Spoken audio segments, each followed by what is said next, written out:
dhagaystayaal haddaad xusuusataan waxaan dhowr jeer ku celceliyey gabayga geeraarka iyo jiiftadu inay ahaayeen saddexda hab ee maansayahanadii soomaalida ee waaweynaa ay wax ku curin jireen. hase ahaatee taas macnaheedu ma aha habab kale oo wax lagu hal abuuraa in aanay jirin. waxaa jiray hab afraad oo inkastoo saddexdaas aan soo sheegay uu ka meeqaan hooseeyey haddana hal abuurada raca labaadi ay murtidooda ku gudubsan jireen. waa habka heesta loo yaqaan oo iyada qudheedu jaadad badan u qaybsanta. marka wax lagu tirinayo aad bay heesta uga fududahay wax ku tirinta hababkii saddexda ahaa ee aan kor ku soo carabaabay. taas baana inoo fasiraysa sababta goor la joogaba hal abuurada heesaha curiya ay tira ahaan uga badan yihiin kuwa gabiya ama geeraarka iyo jiiftada ku maansooda. hees dhaqameedii hore ee hal abuuradii Soomaalidu ay hirgeliyeen ma ahayn wax sida gabayga inta kaligeed la curiyo fariimaha lagu gudubsado. sidii ay u badnayd hees waliba waxay ku larnayd cayaar la tubanayo oo maaweelo iyo madadaalo looga dan leeyahay, ama waxay la socotay hawl markaas la qabanayo oo miraheeda iyo luuqdeeda la isku ilowsiinayo hawkarka ay hawshaasi leedahay.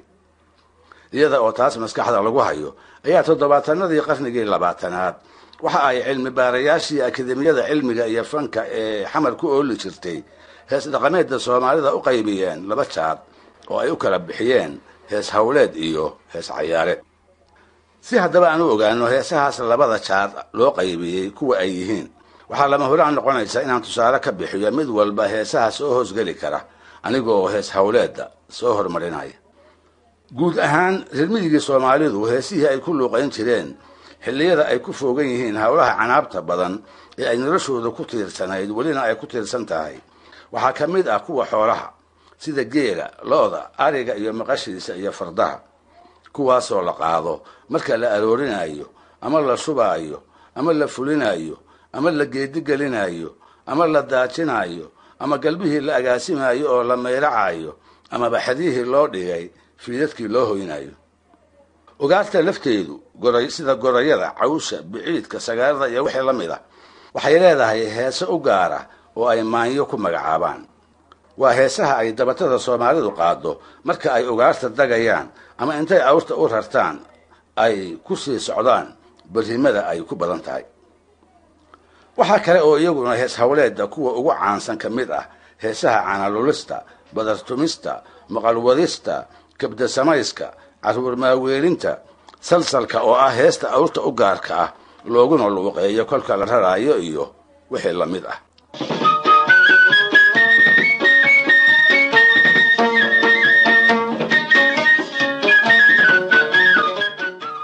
dhagaystayaal, heesaha dhaqanka haddaan u fiirsaday midda geela ayaa aniga ila murti badan.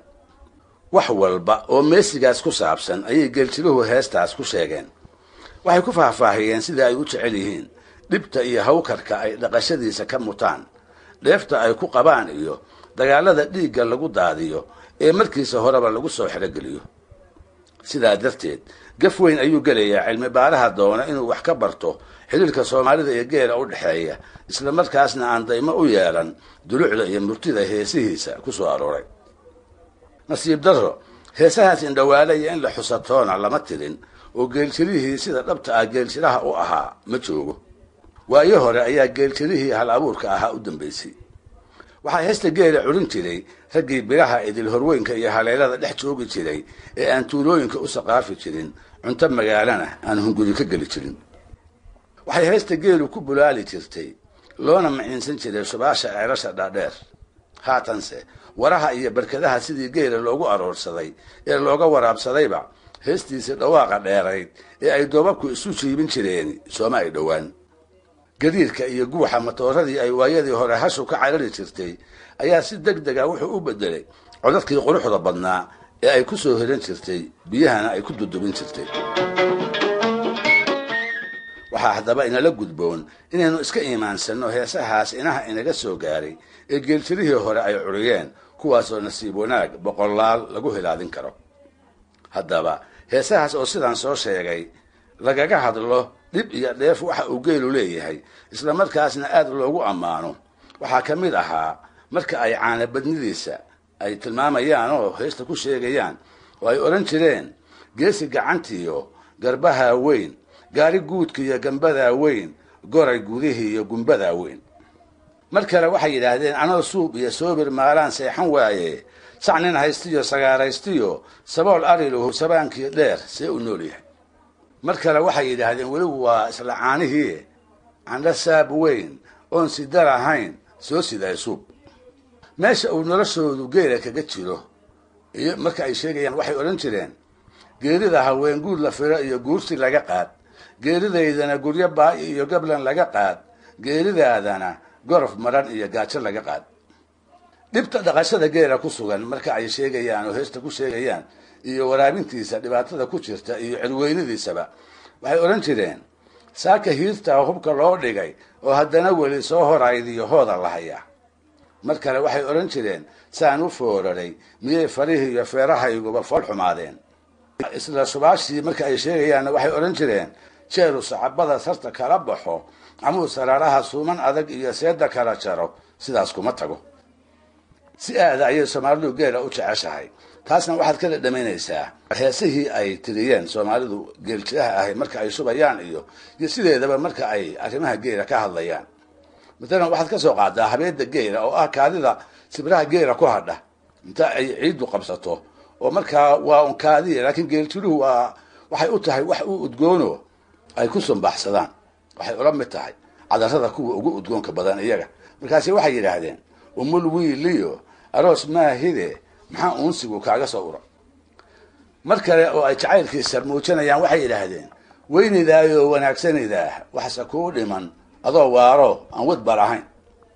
mar kale waxay yidhaahdeen salaadiyo suub, suub waa hasha, salaadiyo suub salaadaa daran, suub hadday timid salaad laqalle.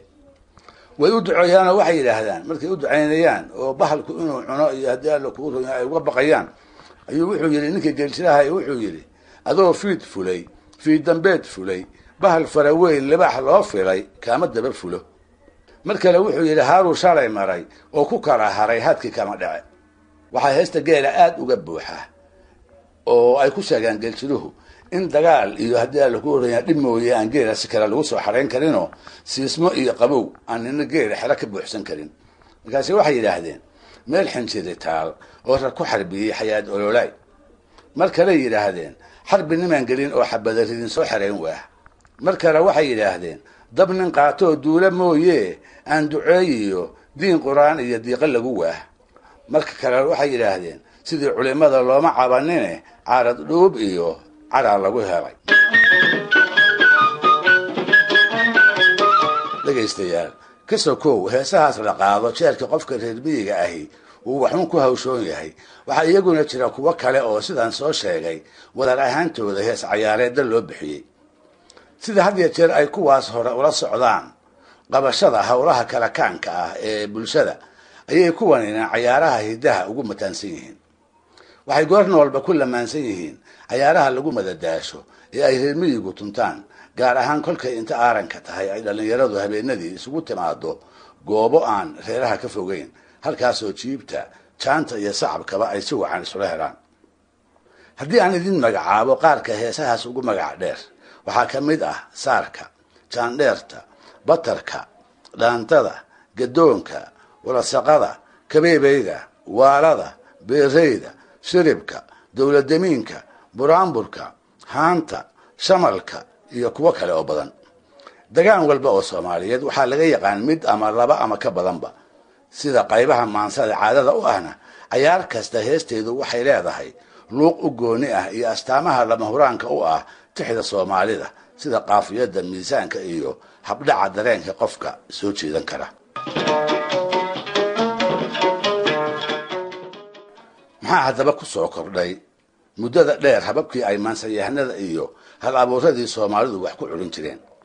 maxaa gabaygii, maxaa geeraarkii, maxaa jiiftadii, maxaa hees dhaqameedii la yaqiin goobtii suugaanta ku qabsaday ee lala tartansiiyey? dhegaystayaal waa